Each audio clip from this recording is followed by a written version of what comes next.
ಎಲ್ಲ ಮೂರ್ಛೆ ಹೋಗುತ್ತಾ ಸಾವಿಗೆ ಹತ್ತಿರವಾಗ್ತಾ ಇರ್ತಾರೆ.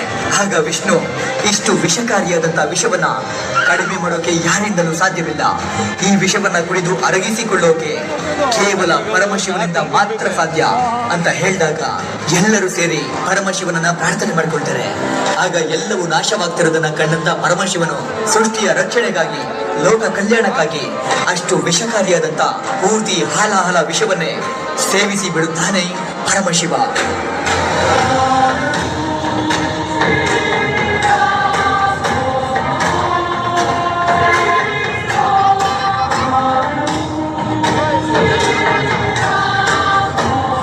ಹೀಗೆ ವಿಷವನ್ನ ಸೇವನೆ ಮಾಡ್ತಿದ್ದಾಗ ಪಾರ್ವತಿ ದೇವಿಯು ಈಶ್ವರನ ಗಂಟಲಿನ ಮೇಲೆ ಕೈಯಿಟ್ಟು ಆ ಹಾಲಾಹಲ ವಿಷ ಶಿವನ ಗಂಟಲಿನಿಂದ ಕೆಳಗಡೆ ಹೋಗದೇ ಇರೋ ಹಾಗೆ ತಡೆಯುತ್ತಾಳೆ. ಅಷ್ಟಕ್ಕೂ ಪಾರ್ವತಿ ದೇವಿಯು ವಿಷವನ್ನ ಗಂಟಲಿನಿಂದ ಕೆಳಗಡೆ ಹೋಗದೇ ಇರೋ ಹಾಗೆ ತಡೆದಿದ್ದು ಯಾಕೆ ಅಂದ್ರೆ, ಇಡೀ ಸೃಷ್ಟಿಯೇ ವಾಸ್ತವವಾಗಿ ಶಿವನ ಒಳಗಡೆಯೇ ಇದೆಯಂತೆ. ಒಂದು ವೇಳೆ ಆ ಹಾಲಾಹಲ ವಿಷ ಶಿವನ ಗಂಟಲಿನಿಂದ ಕೆಳಗಡೆ ಹೋದ್ರೆ ಇಡೀ ಸೃಷ್ಟಿಯೇ ನಾಶವಾಗುತ್ತದೆ ಎಂದು ಆ ವಿಷವನ್ನ ಗಂಟಲಿನಲ್ಲೇ ತಡೆಯಲಾಗುತ್ತೆ. ಈ ರೀತಿ ಅಂದಿನಿಂದ ಶಿವನನ್ನ ನೀಲಕಂಠ ಅಂತ ಕರೆಯಲಾಗುತ್ತೆ. ನಂತರ ಸಮುದ್ರ ಮಂಥನದಿಂದ ಅಮೃತ ದೊರೆತು ದೇವಾನು ದೇವತೆಗಳ ಸಂಕಷ್ಟ ಕೂಡ